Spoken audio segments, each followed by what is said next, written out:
may leen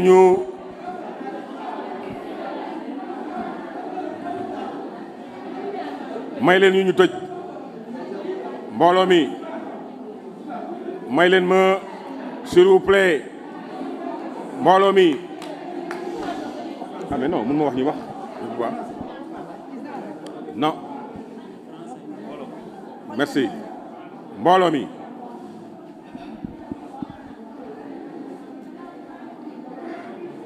maa ngi nuyu ñëpp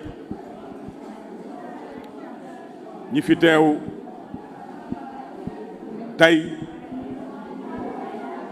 di góor di jigéen di responsable politique les adjoints au maire sont là je veux citer Mor Sylla Madame Sall et Madame Guèye adjointe au maire les responsables politiques ñi ngi fi ñoom Adji Laba ñu ngi fii ñoom Bintou Seck ak Madame Thiam ak ñeneen ñoom Ami Diop ñi ngi fii tous les visages yi ma fi gis yëpp mu nekk ay kanam yu ma xam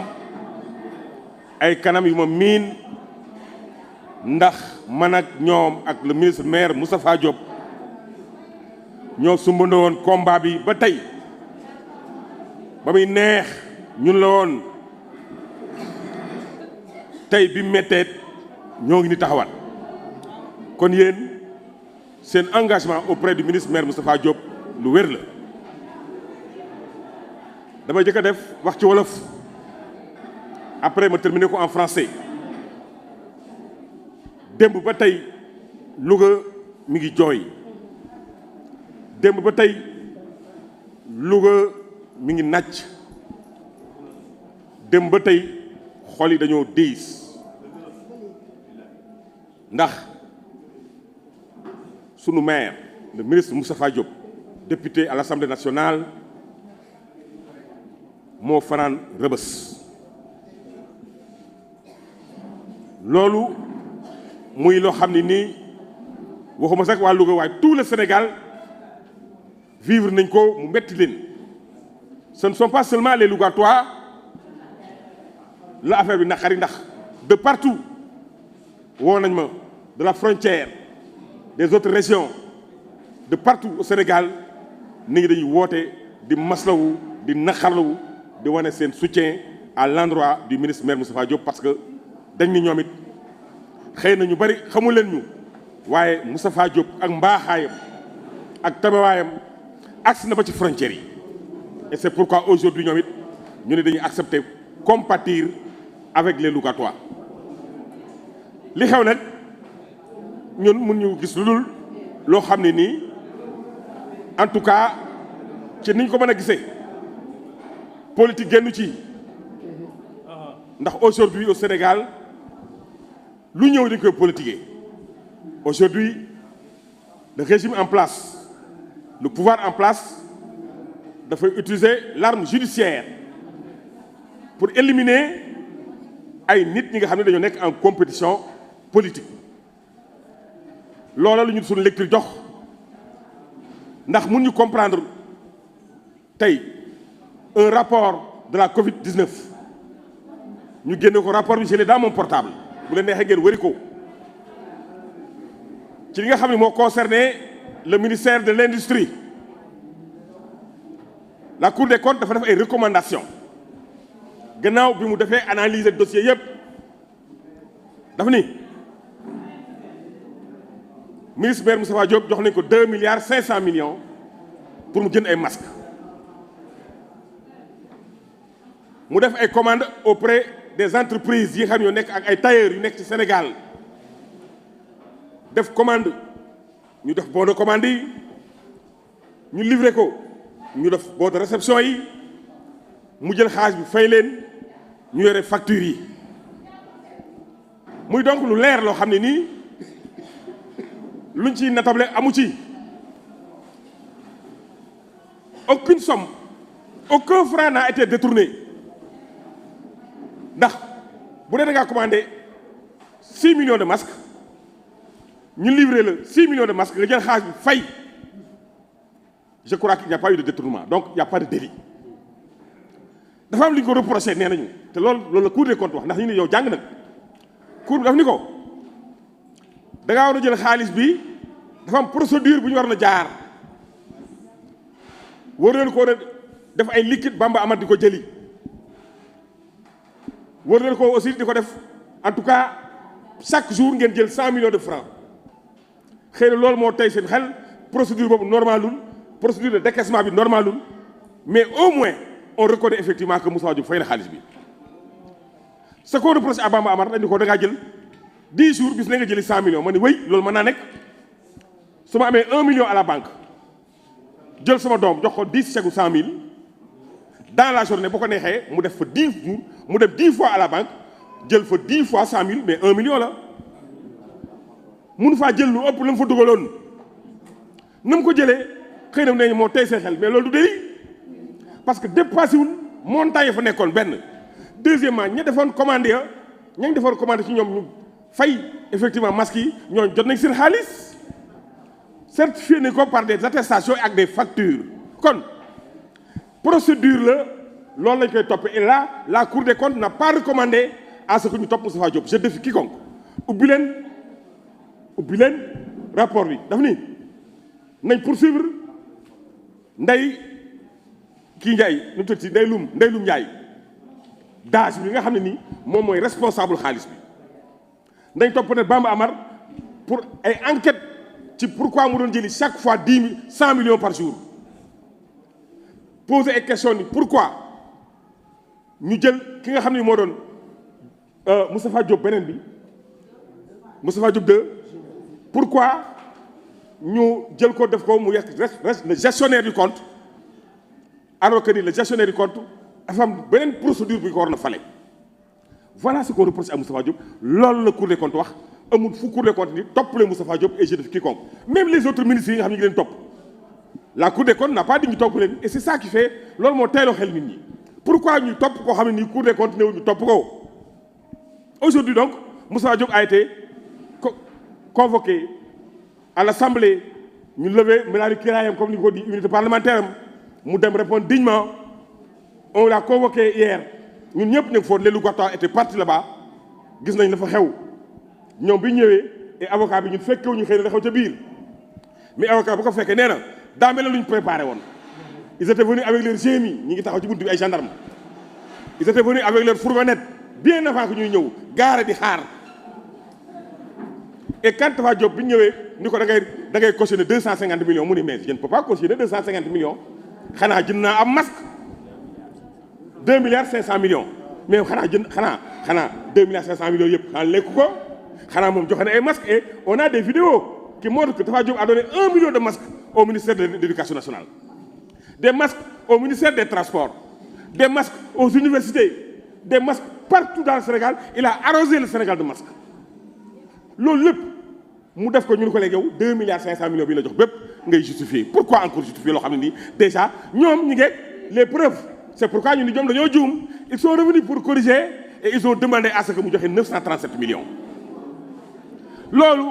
moo teyal xel yi kon dafa amoon lu ñu préparé dafa am lu ñu naroon et loolu la ñu exécuté et c'est ça qui fait dire aux gens que ni c'est une commande politique. Le colis a été livré hier à Rebeuss. Moustapha Diop a passé sa première nuit mais loolu garaawul Souleymane Jules Diop dafa wax solo des gens qui ont marqué l'histoire de ce monde-là ont passé des nuits dans les prisons. Souleymane Diop l'a dit ay Kourouma ay nutreti en Afrique du Sud Nelson Mandela Ablaye Wade combien de fois en prison Bassirou Diomaye Faye aujourd'hui président et Ousmane Sonko premier ministre ils ont passé des nuits en prison kon passé fanaan kaso du gàcce Moustapha Diop du ma di kat ci bilam parce que lu ma xam la Louga yéen waa Louga xam ngeen kuy Moustapha Diop du ma leen ko jàngal tey point de presse bi fii ñu toog sëriñ si sax dañu fa waroon toog fii ndax dama ni il n'y a pas un événement à Louga événement laa wax de événement diine événement culture événement sport événement bu am solo Louga boo xam ne nii Moustapha Diop nekkul le bailleur principal amul ba fa balaa gàmmoon neex Louga Moustapha Diop a joxe ay gétt nag ay enveloppe et c'est ça qui fait que ma ni waxuma sëñ dama ni war nañu fa mën a toog war nañu mën a jàpp ci xeex bi parce que bu gàmmu neexee Louga Moustapha Diop les sportifs man maa doon président ODCAV bu Louga 12 ans maa ko nekk 4 ans président ODCAV su nawetaan neexee Louga Moustapha Diop la moo jàppoon ci combat bi ba tax Louga ci mandaam y a des équipes qui ont gagné des phases nationales parce que c'est Moustapha Diop moo joxe ses moyens. Il y a des équipes qui ont gagné des phases régionales parce que Moustapha Diop moo joxe ay moyens. Le seul homme politique boo xam ne ni chaque année il débourse de par ses moyens jàppale équipe yi ay njàmbur ay basket bi lépp mu jàpp ci loolu moo tax ma ni tey marabout sportif homme de culture ñëpp tey war nañu mën a toog ci taabal ji montrer seen compassion montrer seen indignation montrer seen soutien au maire Moustapha Diop qui aujourd'hui est à Rebeuss kon mbooloo mi ñuy gëm ni lu baax du fay maanaam du jàqu Moustapha Diop li mu def ci lu baax lépp su mujjee nii mu niil mujjul fenn mujj ci troxte dama ni jëratul def lu baax moo tax ma ni damaa gëm ni yàlla day fay ak paye mën naa yeex mën naa neex départ metti waaye ca mujj ga yàlla day ñëw et il viendra, on l'attend. Nous savons tous que Moustapha Diop aujourd'hui est harcelé, poursuivi par un régime qui, à défaut de bilan, parce que parfois bu ñu leen laaj bilan amoo bilan il faut nga am loo teg ci loxo nit ñi à défaut de baisser le coût de la vie, à défaut de créer des emplois pour la jeunesse, à défaut de régler les problèmes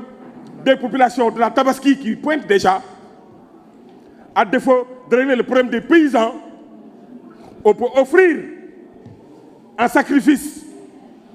des hommes politiques. Et c'est pourquoi aujourd'hui nous assistons au défilé des maires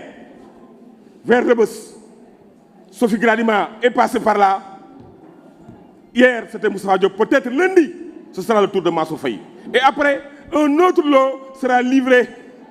Ce sera la valse des maires vers Rebeuss. Nous allons du rek di roñ di yóbbu mel na kuy roñ ay déchets. Et ça, nous ne l'accepterons pas. Ñun waa Louga, en ce qui nous concerne, duñ ko nangu tey, duñ ko nangu ëllëg. Et nous allons nous battre. Nous allons montrer que ñii fi nekk tey di xëccoog moom maire yi boo ko digal ak di ko suuxlu ñi nga xam ne mosuñu fee rey aw bëy maa ko wax.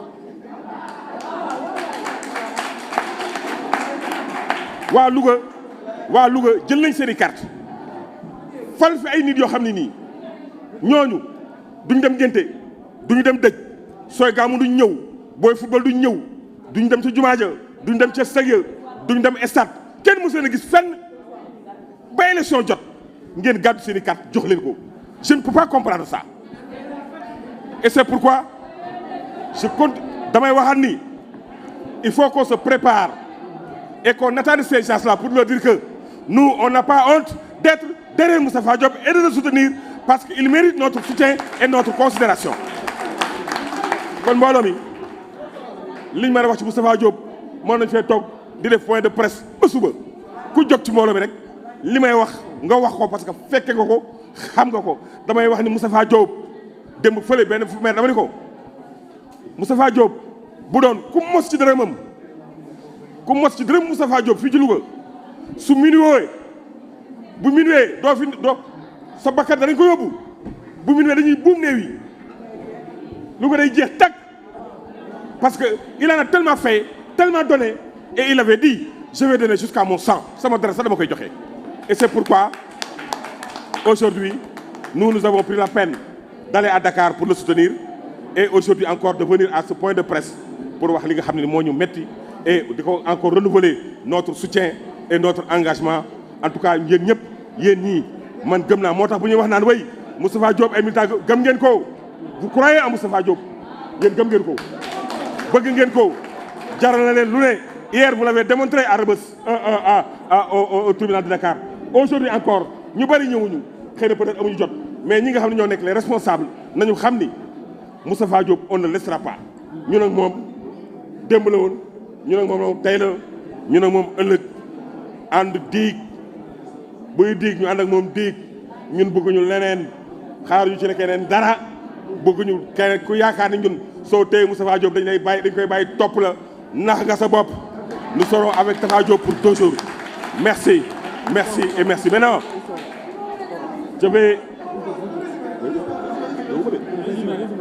je vais résumer d'accord xaaral après